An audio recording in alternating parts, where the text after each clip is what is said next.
सत्ता रूप में जो सत्र सर्वदा विद्यमान है, पृथ्वी रूप से उन्हीं की तुम नित्य प्रिया हो। मिलन और विरह तुम्हारी दो प्रधान विभूतियां हैं। दोनों ही रस रूप है, दिव्य है, चिन्मय है।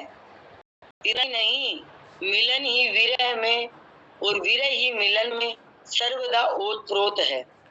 कभी प्रीति अगाध तथा अनंत है, न उसमें क्षति है, न निवृत्ति और न उसकी पूर्ति। यही तुम्हारा नित्य विहार है। असत का त्याग और सत का संग युगपद है, जो अचाह तथा अप्रियतन से ही सिद्ध है। आदर पूर्वक प्राप्त अभिनय पूरा हो जाने पर अनंत की कृपा शक्ति स्वतः सब कुछ करती है। उसके लिए लेस मात्र भी चिंतन नहीं होना चाहिए। आलस्य मिटाने में पुरुषार्थ का महत्व है और स्वार्थ गलाने में ही सेवा की महिमा निहित है। पर जिन्होंने विवेक पूर्वक अपने को यह से असंग और विश्वास पूर्वक उनके समर्पित कर दिया है, उनके द्वारा पुरुषार्थ तथा सेवा स्वतः होने लगती है और श्रम, संयम, सदाचार आदि आवश्यक शक्तियां उनमें बिना ही प्रयास के आ जाती है, पर उनमें अपने को संतुष्ट नहीं कर पाते, क्योंकि दोष रूपी काष्ठ को भस्म करने में गुण रूपी अग्नि का बड़ा महत्व है। पर प्रीति की जागृति गुणों से अतीत है। मानसिक विश्लेषण आदि का उपचार गुण दोष युक्त जीवन में ही संभव है। ज्यों ज्यों छिपे हुए दोष की निवृत्ति होती है जाती है, त्यों त्यों गुण का अभिमान भी गलता जाता है। ज्यों ज्यों गुण का अभिमान गलता जाता है, त्यों त्यों अहम भाव भी गलता जाता है। ज्यों ज्यों अहम भाव गलता जाता है, त्यों त्यों भेद तथा दूरी भी मिटती जाती है। ज्यों ज्यों भेद तथा दूरी मिटती जाती है, त्यों त्यों प्रीति प्रीतम से और प्रीतम प्रीति से अभिन्न होते जाते हैं। पर वे दोनों ही अनंत नित्य चिन्मय है। इस कारण नित्य नव मिलन तथा विरह स्वतः होता रहता है, जो रस रूप है। पुनः तुम्हें बहुत बहुत प्यार, सर्वदा शांत तथा प्रसन्न हो। ओम आनंद, ओम आनंद। नारायण नारायण।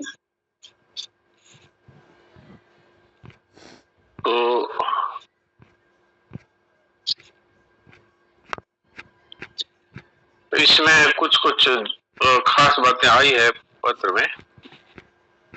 एक तो ये है कि शरणाजी महाराज को बुखार आ गया, तो उन्होंने कहा कि बुखार के रूप में उनकी विशेष कृपा हुई। और हम लोग क्या मानते हैं, बुखार आ जाए तो ये समझते हैं कि ये एक बड़ी मुश्किल आ गई, और फिर क्या से क्या सोचने लगते हैं। और शर्माजी महाराज क्या कहते हैं कि ज्वर के रूप में उनकी विशेष कृपा हुई। अगर इस बात को हम लोग समझ लें कि जो भी हमारे मन के प्रतिकूल विधान होता है, उसमें उनकी विशेष कृपा होती है। इसलिए इन्होंने यह लिखा, ज्वर के रूप में उनकी विशेष कृपा हुई। विशेष कृपा क्या है कि भगवान ये बतलाना चाहते हैं कि ये शरीर जिसको तुम इतना महत्व देते हो, ये किस समय में तुमको धोखा देगा, इसका तुमको कोई पता नहीं। फिर जो है सत्ता रूप से जो परमात्मा सब जगह विद्यमान है, वही तो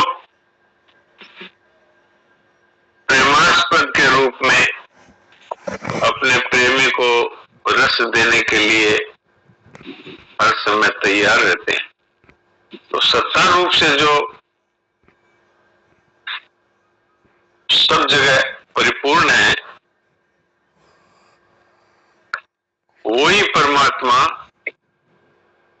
साकार रूप में अवतार लेके प्रकट होते हैं अथवा भक्तों के सामने दर्शन देने के लिए प्रकट होते हैं। तो ये सत्ता रूप से जो सब जगह परिपूर्ण परमात्मा है, ये और वो जो भक्तों के सामने प्रकट होते हैं, वो दोनों एक ही है।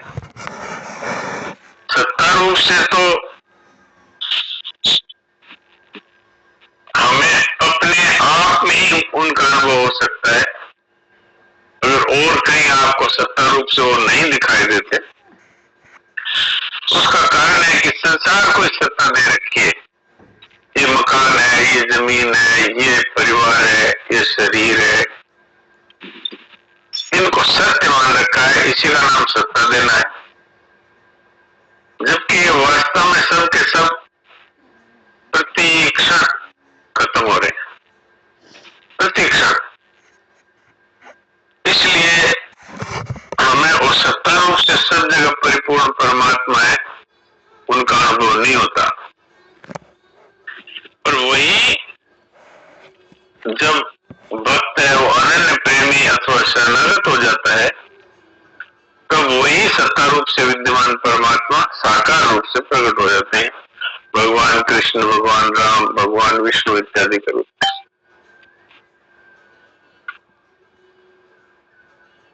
मिलन और विरह ये दोनों ही प्रेम के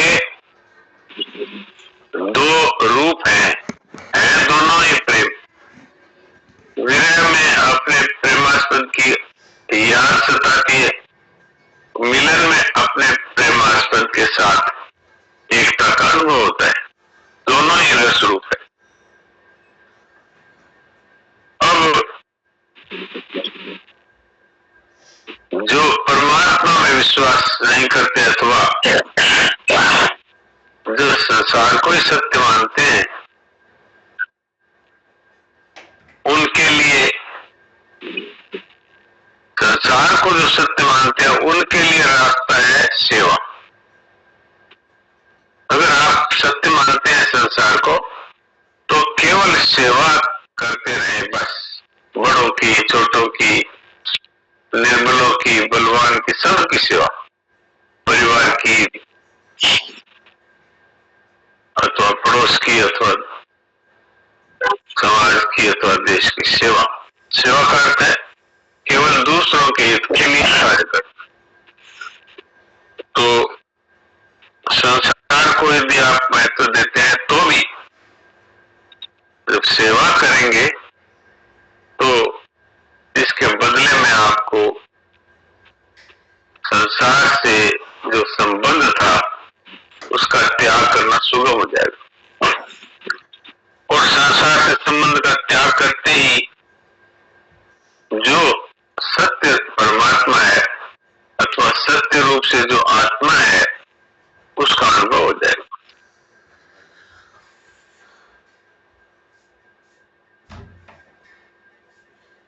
और इसके लिए करना क्या है? जो कार्य आप कर रहे हैं बस उसी को लोक हित की दृष्टि से करना है।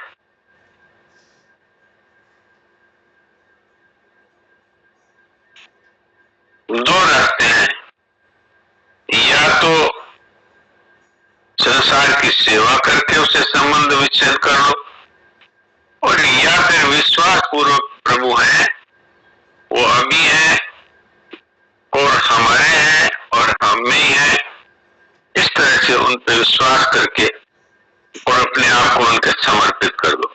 दोनों ही रास्तों से परमात्मा की प्राप्ति होती है।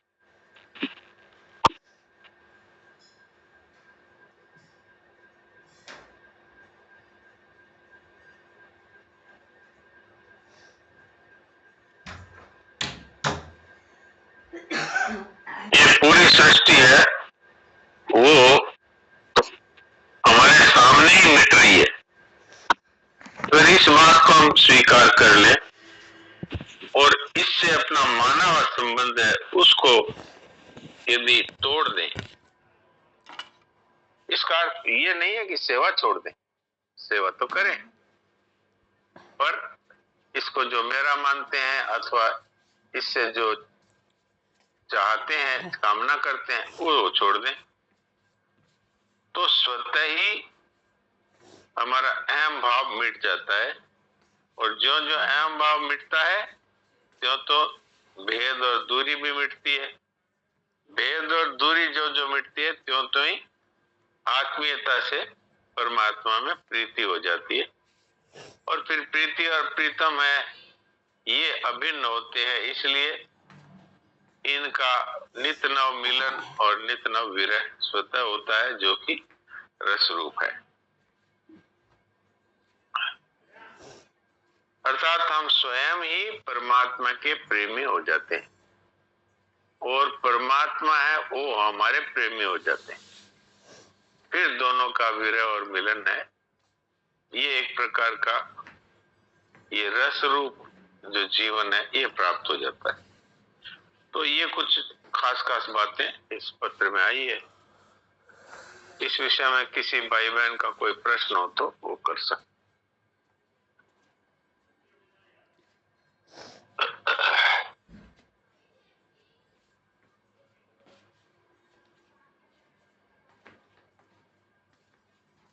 तो रामनारायण जी से आज कहानी सुन लेते हैं। रामनारायण जी कोई कहानी सुना दीजिए। हरिओम जी कुछ कहना चाहते हैं? अच्छा हरिओम जी आप पहले कह दीजिए फिर सुन लेंगे जी। हरिओम जी आप प्रणाम। सभी भाई बहनों को हृदय से प्रणाम, सबको प्रणाम, सबको प्रणाम। हाँ बोलिए। आज एक विशेष चीज का दर्शन हुआ है इस पत्र के द्वारा। जी हालांकि मेरे जन्म से पहले का पत्र है ये, मैं पैदा बाद में हुआ। जी। तो पूज्य राजेंद्र कुमार धवन जी ने कहा था एक बार अपनी वाणी से राम सेवा आश्रम में जी। कि जो अंतिम के 5 वर्ष थे उसमें पूज्य स्वामी जी महाराज से एक दिन बात रात में हुई थी उनकी। तो उन्होंने कहा कि जो कमी मुझे दिखती थी आज पूर्ण हो गई। अच्छा। तो बोले कि हमको तो इसके बारे में कुछ समझ में नहीं आया कि क्या कमी थी उनके अंदर, क्या पूर्ण हो गई, अब तो यही जाने। हमको तो कुछ पता नहीं, हमारी स्थिति भी वहां तक नहीं है। तो फिर कुछ दिन के बाद महाराज जी ने कहा कि वो कमी अभी भी बरकरार है। जी। फिर उन्होंने कहा कि ये बात दोबारा भी उन्होंने कही कि अब पूर्णता हो गई। तब बोले कि हमने पूछा कि महाराज जी कभी आप कहते हैं पूर्ण हो गया, फिर कहते हैं कि कमी अभी बाकी है। तो बोले यही नित नव नित प्रतिक्षण वर्धमान प्रेम का स्वरूप है। जब मिलन होता है तो पूर्णता दिखने लगती है और जब विरह होता है तब अभाव दिखने लगता है। तो ये भगवत स्वरूप है। प्रेम, भगवान, परमात्मा जो कह लीजिए, वो बार बार अपना रसास्वादन कराते रहते हैं। जब कमी होती है तब विरह है और जब मिलन होता है, प्रेम का आस्वादन होता है तो लगता है कि पूर्ण हो गए। तो बोले ये कभी पूरा होता ही नहीं है, वस्तुतः बात ये है। ऐसा वो कहे थे, लेकिन मुझे कुछ समझ में आया नहीं था उस समय। आज इस पत्र के सुनने के बाद थोड़ा सा डॉक्टर साहब इस पर आप अपनी बात कुछ रखें। ये वास्तव में तो विरह और मिलन दोनों ही परमात्मा के साथ अपने संबंध को ही बतलाते हैं। क्योंकि विरह किसका होगा? जो हमें प्यारा है। और मिलन किसका होगा? जो हमें प्यारा है। तो इसलिए वास्तव में तो विरह में भी पूर्णता है और मिलन में भी पूर्णता है। अच्छा, ये बात जरूर है कि विरह है वो उसकी याद में डूबे रहने का नाम है। वो मिलन है वो उनके साथ अभिन्नता का द्योतक है। लेकिन रस दोनों में ही है, इसलिए अपूर्णता किसी में भी नहीं, दोनों में ही पूर्णता है। और कई प्रेमी तो विरह को अधिक महत्व देते हैं जी, क्योंकि विरह में जो तड़प है वो एक अलग प्रकार का ही संबंध को सजीव करती है परमात्मा के साथ। वो मिलन है, वो एक अभिन्नता का द्योतक है, लेकिन वास्तव में अपूर्णता दोनों में नहीं, दोनों ही, क्योंकि उस पूर्ण परमात्मा के साथ आत्मीयता जब हो जाती है तो उसके बाद अपूर्णता का कोई प्रश्न नहीं है। उस आत्मीयता में ही प्रियता है और इस प्रियता में ही ये दो सिक्के के दो पहलू है, एक तरफ विरह है, एक तरफ मिलन। अच्छा, ऐसा है, तो अपूर्णता नहीं है इसमें। जी जी। अब संतों का क्या भाव था ये तो हम लोग जानते नहीं। जी जी बिल्कुल। पर जो बात संतों से सुनी हुई है उससे ये है कि संतों में हर समय पूर्णता तो रहती ही है, लेकिन एक विरह की तड़प होती है और एक मिलन में उस तड़प की कमी होती है, मिलना हो गया, पर उसमें ये एक भाव रहता है कि फिर ना बिछड़े। इस तरह का जो है विरह और मिलन का ये क्रम चलता रहता है। और वास्तव में तो देखा जाए तो गोपियां भगवान श्री कृष्ण के विरह में जो तड़पती थी उसमें ही उनको जो आनंद और रस था उसमें कोई कमी नहीं थी। एक बार नारद जी ने कहा, नारद जी ने नहीं, वो भगवान श्री कृष्ण ने उद्धव जी को भेजा कि तुम ब्रज में जाओ और गोपियां मेरे विरह में बहुत व्याकुल है, उनको ब्रह्म ज्ञान का उपदेश कराओ। तो उद्धव जी बोले जैसे आपके आज्ञा। उद्धव जी वहां गए तो वो अपनी ज्ञान की बातें उनको सुनाने लगे। तो अब वहां सुने कौन, वहां तो सब कन्हैया के विरह में डूबी हुई है। उन्होंने अपनी बातें कही, पर प्रेम के सागर में जो विरह में डूबी गोपियां थी, उन्होंने जब कुछ बातें वापस उद्धव जी को कही तो उद्धव जी अपना ज्ञान भूल गए। तो संतों की वाणी में आता है कि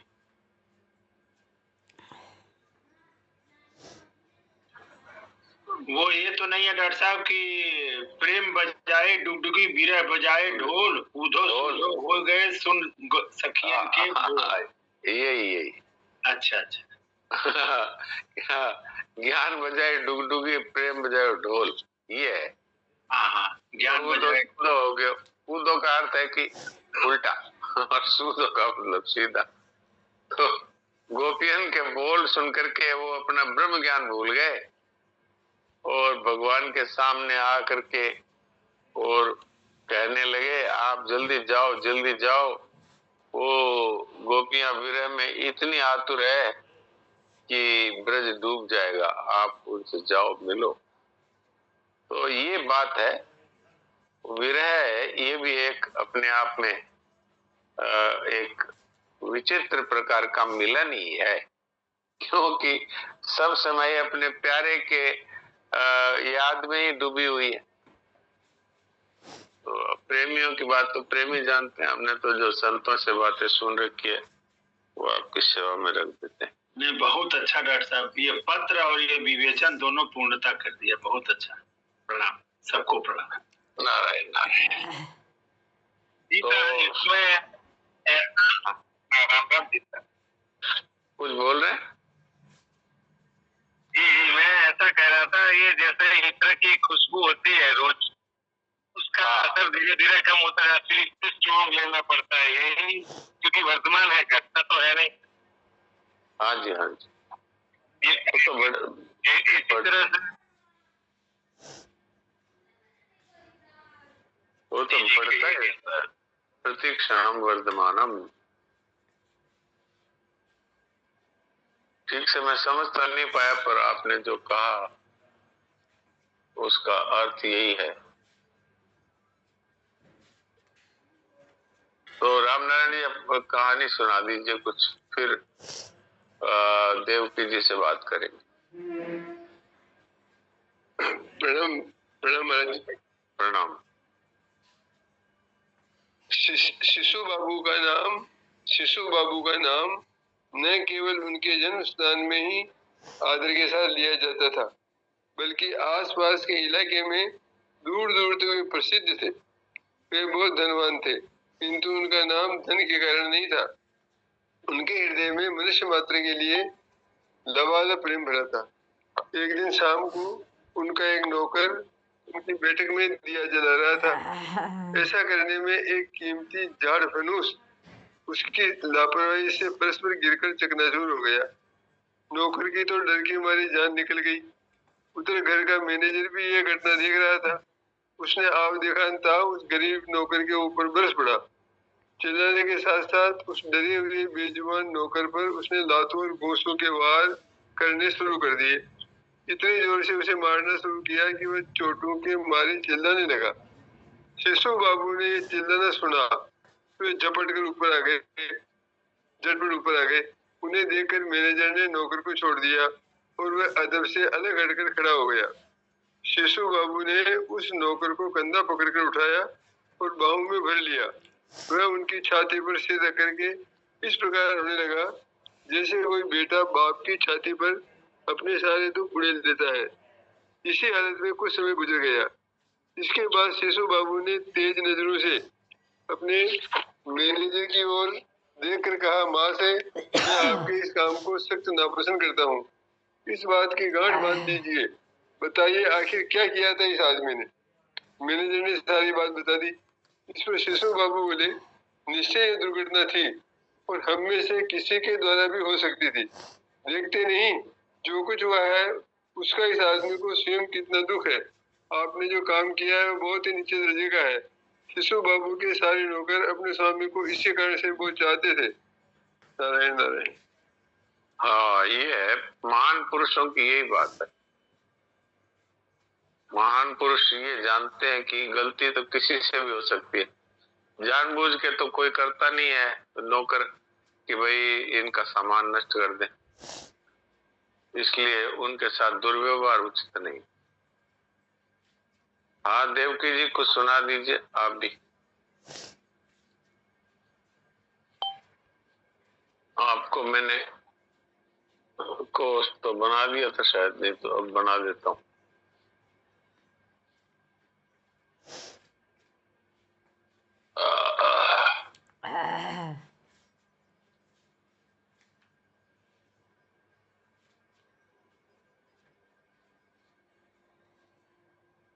हाँ सुनाइए। नारायण नारायण नारायण नारायण नारायण। बात चल रही थी कि अविनाशी का संग विनाशी की विमुक्ता में निहित है। बिल्कुल बिल्कुल। रहित होते ही साधक बड़ी ही सुगमता पूर्वक वस्तु अवस्था और परिस्थिति से असंग हो जाता है, जिसके होते ही समता के साम्राज्य में प्रवेश पाता है। समता के बिना दीनता तथा अभिमान का नाश संभव नहीं है। हाँ बिल्कुल। समता प्रियतम की सेज है। उसी में प्रीति तथा प्रीतम का नित्य विहार है। विषमता के रहते हुए चिन्मय जीवन से अभिन्नता संभव नहीं है। समता कैसे प्राप्त होती है, ये शुरू वाले वाक्य में एक बार फिर पढ़ दीजिए। अविनाशी का संग विनाशी की विमुक्ता में निहित है। हाँ। अहं कीर्ति रहित होते ही साधक बड़ी ही सुगमता पूर्वक वस्तु और परिस्थिति से असंग हो जाता है। हाँ, तो ये जो बात आई है ना, ये बहुत महत्वपूर्ण है कि जब तक असत के साथ हम अपना संबंध रखेंगे, अर्थात उससे ममता करेंगे, उसकी चाहना करेंगे, यही तो असत के साथ संबंध है, तब तक ये देहाभिमान नहीं मिटेगा। क्योंकि देह को ही मैं मेरा मानने से ममता कामना शुरू हुई, और अगर हमें देहाभिमान छोड़ने में कठिनता है तो ममता कामना यदि छोड़ दे तो देहाभिमान छूट जाएगा। और किसी के तीव्र विचार शक्ति है, जिन्होंने अपने विवेक का आदर करने की शक्ति अपने में पाली है, वो ये सीधा सीधा समझ करके कि भाई ये प्रतिक्षण नष्ट होने वाला संसार है और इसके पीछे दौड़ने से कुछ नहीं मिलने वाला है, तो जैसे ही इससे विमुख हुआ और उसको सत की प्राप्ति हो जाती। असत की विमुखता में ही सत की प्राप्ति निहित है, यही बात कह रहे हैं सनातन जी महाराज। और ये जो अहंकृति है, ये क्या है? ये असत का संग है, उसी से तो अहंकार पैदा हुआ।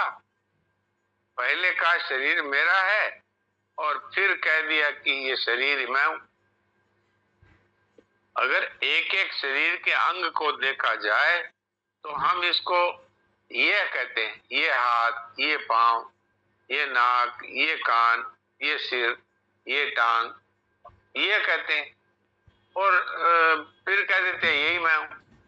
तो ये कभी मैं नहीं हो सकता। अगर इतनी सी बात पर ही अगर गंभीरता से विचार करें तो जानने वाला है वो जानने में आने वाले से भिन्न होता है। ये नहीं हो सकता कि जो जानने में आने वाला है और जानने वाला है वो दोनों एक ही है, ऐसा नहीं है। जैसे मकान है, इसको मैं जानता हूं तो क्या मैं मकान हो जाऊंगा? तो ये शरीर क्या है? ये भी तो मकान ही है। हमने भूल से मान लिया हम इस मकान में रहते हैं। सनातन जी महाराज ने एक जगह कहा है, यदि सोने के घड़े में यदि मलमूत्र भर दिया जाए तो क्या आप उसको पसंद करेंगे?